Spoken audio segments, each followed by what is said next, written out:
Everybody, you know what time it is. It is Friday. Happy Friday. It's Sipping with Sue time. I'm so glad and blessed to be with you guys here for another week. So cheers to Friday and cheers to the weekend as always.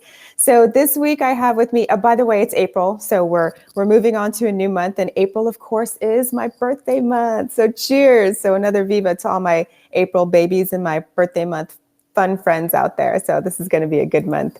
So I have with me today a foodie extraordinaire that has been cooking up a storm of palatable goodness and leaving a trail of that wherever he goes. He's been cooking for since about 13 years old. And I have with me John J.T. Torres. So please welcome him. How are you? I'm great, Sue. How are you? I'm good. What are you drinking? This is what I call my happy tea. It's vodka with a little green tea and with some honey.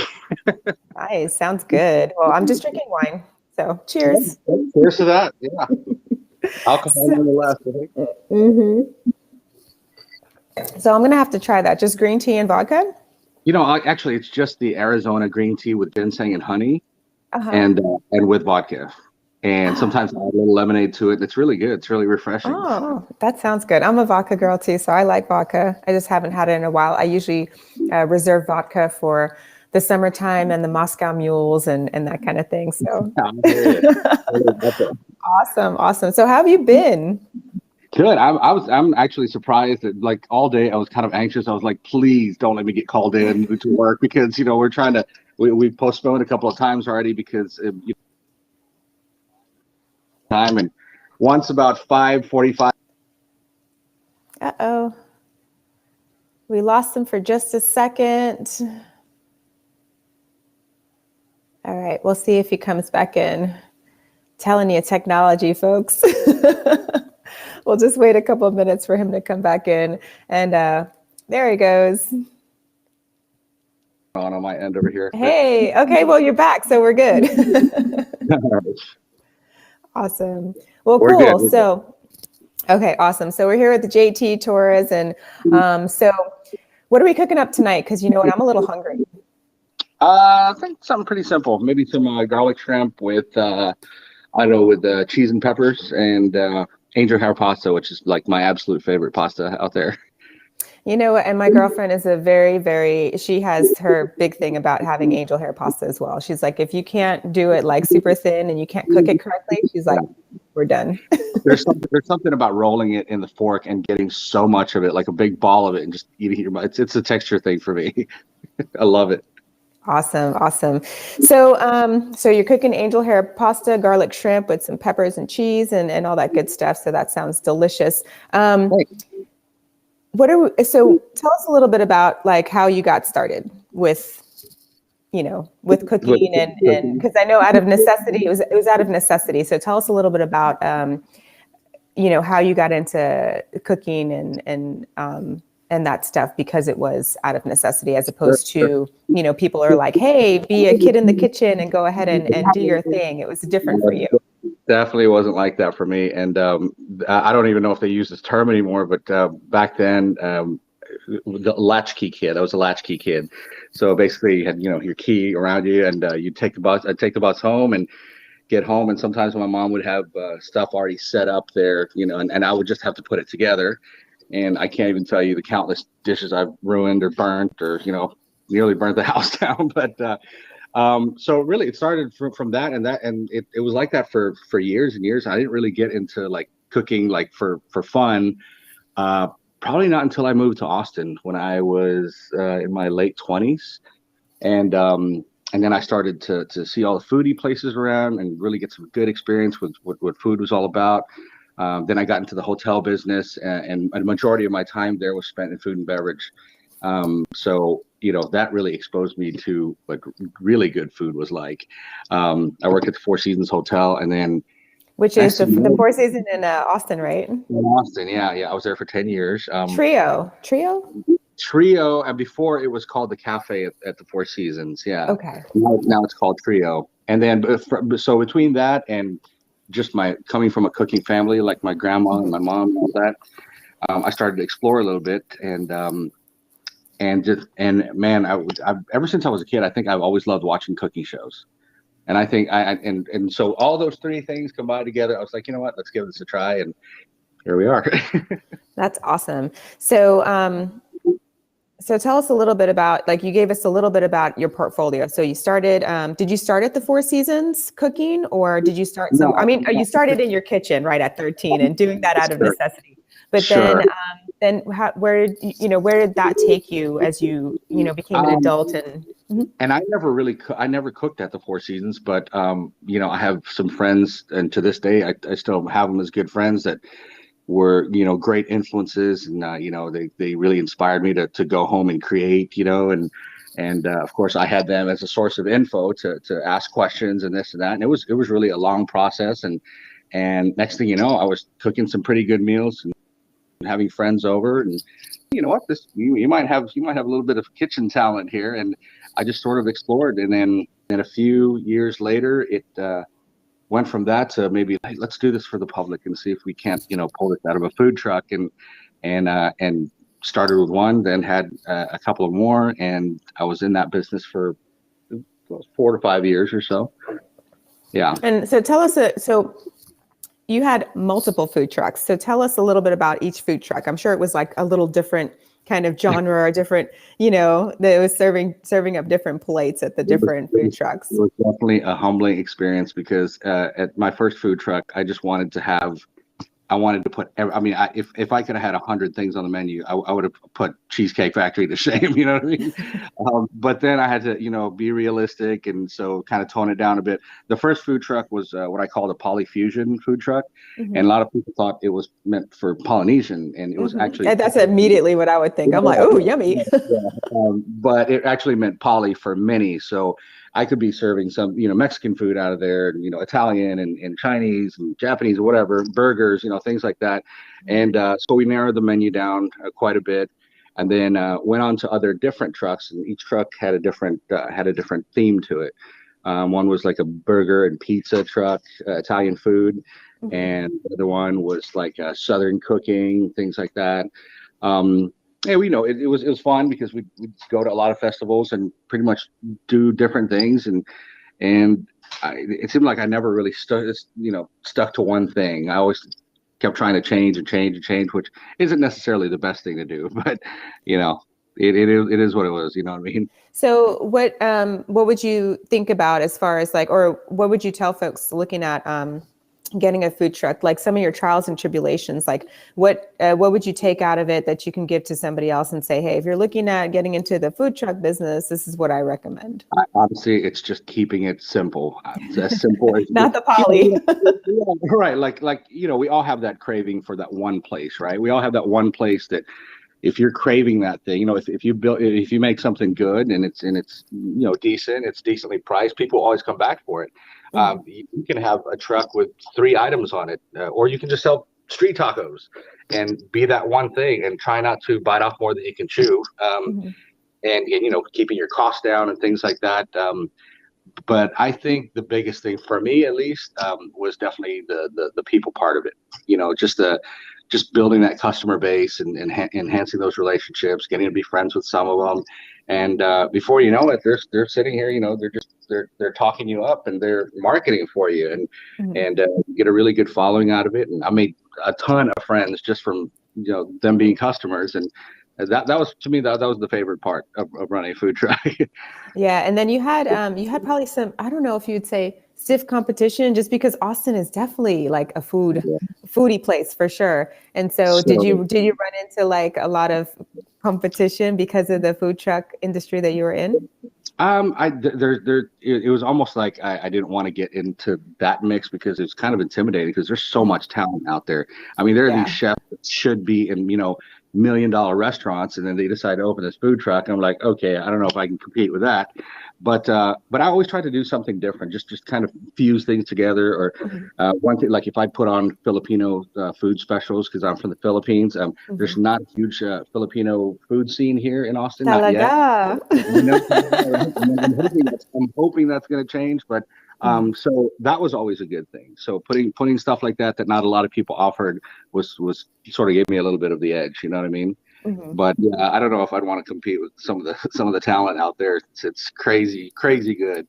Yeah, it is definitely. And so we're talking about your background and stuff. So because you have your Filipino background and you're probably mixed with some other things, did you get and you're looking at, okay, I have all these different ideas and like, just a number of different kind of food that I want to serve up. Where did your diverse palate come from? Was it culturally? Was it, with your travels and different things that you did? I mean, how did you fuse everything together? You know what? I think I think just living in the Philippines, whether it be, you were from there, brought up there, or um, you're vacationing there for a year, or you're working there. The food is so I can't even begin to explain. I think you get everything from sweet and bitter and sour and savory, and I'm talking about one dish. All at the same, not different. And so you're exposed to so much of all these different things out there, and I don't know if I've even explored half of the things that they offer in different regions in the Philippines. So just by that, I already knew I really I was already into spice. I was already into the sour, into the bitter, even as a child. And then I was exposed to Japanese food at a really early age, probably maybe Mhm. 4 or 5 as far as I can remember. And to me, that was it. That was like that's probably my second right there. Mhm. Just because it's so artfully done and the way that they played it up and things like that. It's just beautiful and it's delicious, not to mention Mhm. healthy. You know what I mean? So yeah, I Yeah. think it comes from just growing up in the Philippines. To be honest with you. Awesome. Awesome. Mhm. So where did your food like journey take you after the food trucks? After the food trucks, I actually went and worked for my friend's limousine company, and I drove for him for what, maybe a couple of years, Mhm. if I can remember. And then after that, I met some really great clients, and got to build a rapport with them and a friendship. And I met my boss's wife first, and was driving her around for a few months. We hit it off really well, became really good friends, and then I met my boss, and then did the same thing over the next few months. I had a really good rapport, and then one day, as I was actually going to try to propose that maybe I worked for him in a different capacity, he offered me a job as his personal assistant. And so that's what I've been doing for the last 4 years now. Yeah. Awesome. And then so the cooking is kind of like your hobby on the side now. Yeah. Yeah. And I still did like catering, and I would help, consult like with parties or events and things like that. But in a very, very small scale. Like if somebody had a party of 50 people and they'd want me to cook the food, I'll be like, it's a straight cook and drop off. There's no plates, no forks, no Mhm. plasticware, no service, none of that. So I still kept doing that throughout that time. Mhm. And then obviously COVID happened, and Yeah, so COVID happened and then something amazing happened with you as far as you like giving back to the community. oh, the COVID part of it was in the very beginning.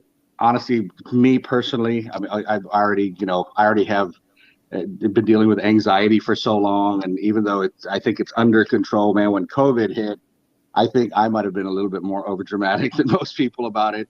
And I sat there thinking, like, wow, this is the kind of stuff we see in movies. Everything's being shut down, and there was nobody Hmm. on the highways. It was crazy, right? So um, then I don't know what kind of triggered it, and I started to think about reaching out to the community, or neighborhoods and stuff like that, reaching out to maybe old customers and saying, hey, I'm going to try to do my part in keeping everybody in. And everything was limited because everything was shut down. So the Hmm. delivery places, the restaurant places.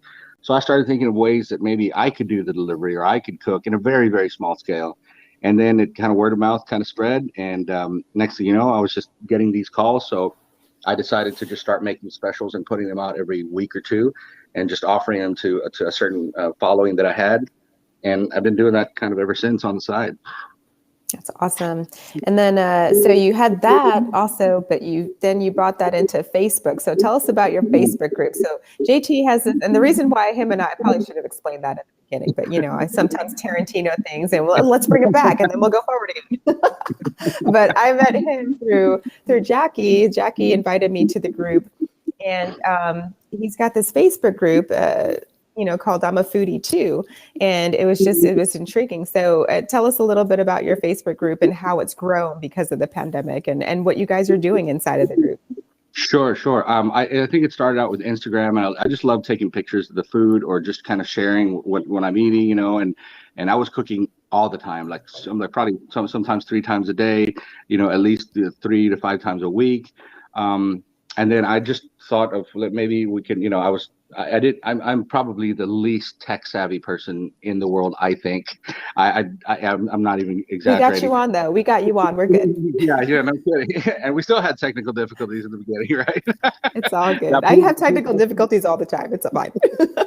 But I wanted to, so I started looking at these groups of some groups that I was involved in, and so on and so forth. And I'm like, well, what, look, let me see if I even know how to do this. And before I knew it, it was pretty self-explanatory, kind of walk you through it.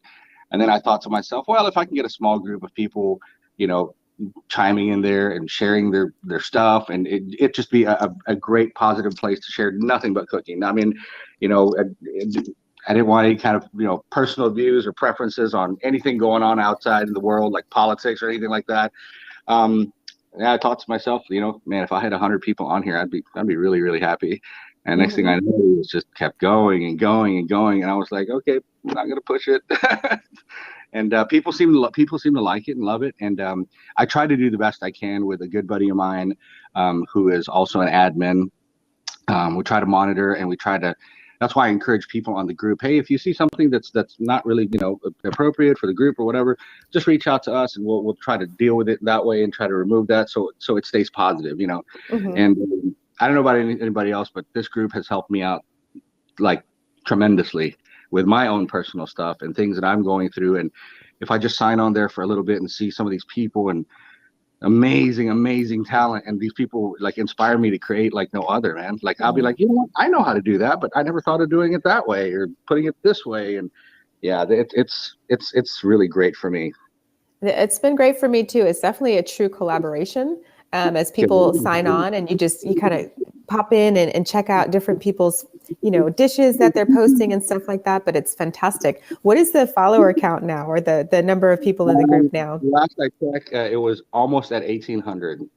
Yeah, 1,800. And I think I started that in September of 19. And it to me, I think it's great when I sometimes I just read the comments on there and people just supporting each other through different things that start out with a food thing, and you have like this group of 1,000+ people that have probably never met each other, and it's like your family. You're talking like, hey, you can take this if you're sick, or you can reach out to me if you need somebody to talk to. And I think anything that positive can't be bad. no, it's not. It's money, and I love it. I love what you've been doing, and I love that it's your admin folks that have come on, and just it has been one of those things though, because of COVID and because of how everybody got stuck for the last year inside their homes, to just sit there and be like, what are we going to do? Everybody's become a gardener. Everybody's become a cook and stuff like that. But some people are really that talented. And they are foodies. Yeah, they are. And, they are. And they're just not getting paid for it, right? But sometimes yeah. Yeah, but it's really I'm sorry, good. You're cutting out on me. Oh, can you hear me now? Are you okay? Okay, I can now. Yeah, for a little bit there, it was just kind of cutting out. That's fine. Yeah, we have like crazy connection. I got you. Yeah, but yeah, it's been really good. So I really like. I love the group, and we'll probably we can post a link after this on our feed, and so people, if they want to join, they can. That would be cool. Awesome. I would appreciate that. Yeah, definitely. So now we're going to go into like a speed round of questions that I like to do. Great. So just for fun, what's your favorite food to eat? Filipino, definitely, hands down. Just straight up Filipino food. Like pizza. Like pizza is my favorite food. If pizza was a food group, it would be my favorite. So. Okay, yeah, you can't ask me that quick. I will be here forever. I couldn't tell you. But Filipino food. Well, that was your first. You were like, boom, Filipino food. Good, I love it. So, okay, that's your favorite food to eat. So, what's your favorite food to cook? Oh man, wow. Probably like Filipino style crispy pork belly. It's Ooh, because lechon, pork it lechon. takes about, yeah, pork lechon. It takes 3 days, man, and it's just like you have to be so like involved in it and all that. But after that, you work all this time, and then it like can be gone in like 10 minutes. I can attest to that because my husband, anytime that he has the opportunity to go, because I told you we go over to Sorry here in Yeah, town in San yeah. Antonio, and so that's the Filipino restaurant that's right down the road. So we go there, and he will. I mean, that junk will be gone in less than probably 10 minutes. It's And gone. He's. I told you about Chalk D, right? Like that's my favorite place. I have to That try it. I have to try it. Well, we'll be back about that. I will give you my full scale. Like, is it Sure. 4 stars or 5 stars? I'll let you know. Okay, that's good. That's fair. Yeah, I haven't been there yet, so we'll definitely have to check it out. So pork lechon is your favorite food to cook. So what is the one food or dish that you will never ever try? Not that I haven't tried it. I did it probably once and probably never do it. Is tripe. I cannot stand tripe. I mean, I'll eat everything in a menudo, but the tripe. I just no. Okay, so I have to say cheers to that because I love the menudo soup and flavor, but when Me I too. first ate tripe, I was like, Nope. Mm, and some nope. people love it, and then they're just like, I'll eat tripe, but I won't eat spam. I'm like, Oh yeah, that's crazy. so I'm like, what are you Hard talking pass. about? Hard pass. Hard pass on that. Exactly. Okay, so what is the one dish that hands down you do the best, absolute best at it, better than Mm. anybody else that you can think of? Oh God, I can't. No, that just totally changed the question. As simple as it may sound, it's probably garlic fried rice. I Because like it. garlic fried rice in the Philippines, it's pretty common, but it's very simple. It's garlic rice, this and that. Mhm. I do a little twist with mine, and I serve it to people that are straight Filipinos, and they're like, "What's going on here? What'd you do here?" So yeah, if I had, yeah, I don't know if I could make a lot of things better than a lot of people out there. It's just I always had the saying in my food truck. I can't guarantee that it's the best, but I can guarantee you that it's not the worst you've ever had. I'll stand by that 100%. Gotcha. That is awesome. Well, thank you so much for being on. I appreciate you taking out the time. I know you're super busy. We had a hard time like with getting us coordinated together, but I'm so happy that it happened. So thank Yeah, you for coming me too. on. And thank you. I feel so honored that you took this time to be with me and all that. So thanks very much. And I'm so glad that you're part of this group. And please invite as many as you can. I will. I definitely will. So we're going to go ahead and make sure that on our Facebook, we'll go ahead and throw it down on the feed and Facebook. And for you folks that are out there that haven't subscribed to my YouTube channel, definitely subscribe. Hit the bell so that you can get notifications on what's coming up next. And next week, if I'm not mistaken, I think we're going to be making some drinks. So we'll see you Oh, guys next week. all Thanks so right. much, So take care. JT. Hey, Yep, happy Easter everybody. to all of you Yeah, happy out there. Easter. Take care. All right, you guys. Awesome. Bye-bye.